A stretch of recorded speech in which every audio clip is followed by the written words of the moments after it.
Hi, I'm Dustin with Frontier Basement Systems. Today we're at a homeowner's house to take a look at a couple of issues. One is a bowed basement wall, and the other one is water intrusion through the footing wall joint inside the basement. A couple of things to look for if you're looking at purchasing a home.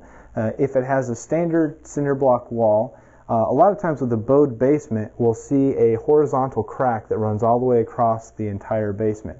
Now, if this wall is finished, you won't be able to see that, but you can take a look at a partitioned wall and see that there's a larger gap at the top than there is in the middle. And that's a typical sign that the middle of the wall has pushed in.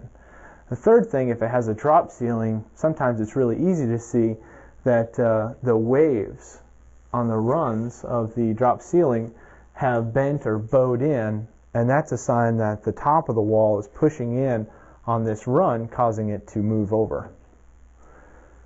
So if you have a straight edge, I'm just going to use a 4-foot level. You can put it straight up against the wall, and then you can actually see the bow and the gap at the top and see how much it's actually moved in. Okay?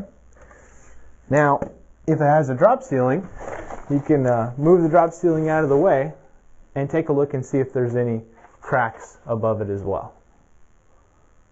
Now, this homeowner has two problems. He has the bowed basement wall, but there's also water intrusion. And if you're looking to purchase a home, you can see the staining along the block all the way across. And what that is water pressure building up against the footing. It doesn't have anywhere to go but inside the basement, so it's just going to soak and find its way through.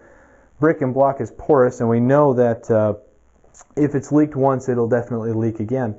Now, we also know that water is soaking through the block because we can see areas where efflorescence has soaked through, which means water and minerals is soaking through the block, causing this paint to peel and chip.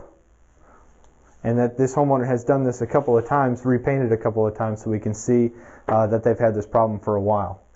So those are just a couple of things to look for. We do recommend definitely get a home inspection. Make sure that you get a reputable home inspector out. Now, if they see these issues, please contact somebody who is a certified waterproofing professional or a certified foundation repair expert in your area. Now, that's it with HomePro videos for this week. Tune in next week with our next videos. Thank you.